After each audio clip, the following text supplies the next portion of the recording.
Names are very hard. I That's bet. an interesting question. Yeah, names are really, really hard. And I need to know the name of a character before I can write about them.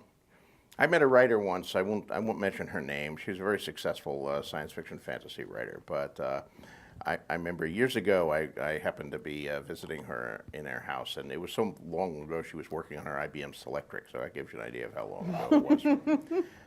Didn't have computers yet, and she was finishing a novel, and I noticed that there were like no names. There was like X13. X13 turned in. What, you named a character X13? She said, oh, no. I have a hard time with names, so I put them at the end. I have this list where I number all the characters like A1, A2, A3, and then I write the book with that. And then when I'm done, I invent names for them and use the search. And just for put X13 is Fred, and then Fred appears. And I can't write about Fred unless I know that his name was Fred. Knowing that he's Fred influences the whole way I write about him and so forth. So that method of working, different writers work different ways. That was completely alien for me.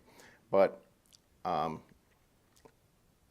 of the things about names when you're a wee tiny little writer just starting out, one of the things they teach you is when you're writing a story, never give two characters in a story names that begin with the same letter, because the reader will confuse them.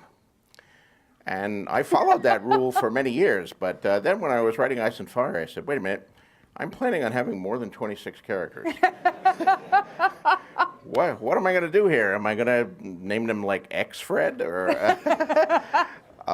So I decided to ignore that rule. In fact, reading history, I decided to go even further. If it's bad to name two characters, give characters names that start with the same letter. It's really bad to give two characters in the same story the same name.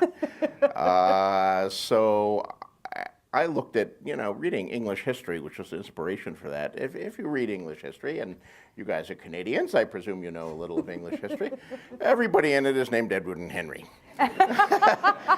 It's really, the history of England is a history of Edward and Henry.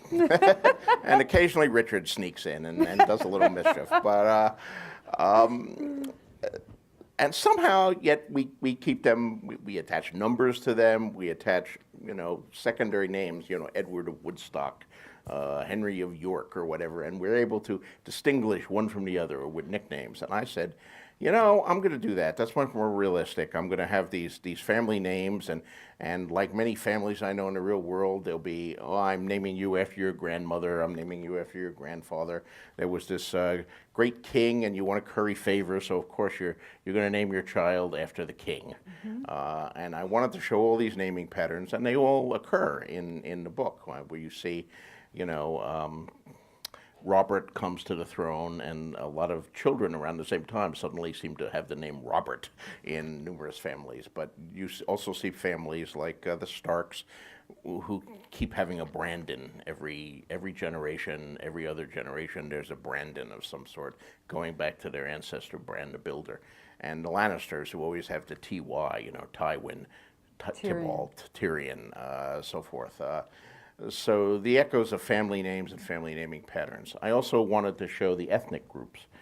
So I have successive waves of invasion that have hit Westeros in this backstory, if you read its history. And of course, they started out with the First Men, and the First Men tend to have very simple descriptive names like Stark, or Strong, or Mud, or where they're named after something. C words.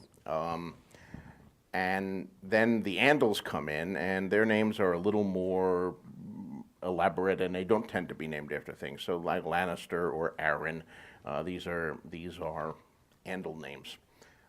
And then, of course, you get the Valerians and the Targaryens coming in, who have the very exotic names with all the AEs and the Ys and the odd spellings, like Daenerys Targaryen, which was a pretty exotic name, I thought, and bespoke an exotic past that went well with the silver hair and the purple eyes and so forth.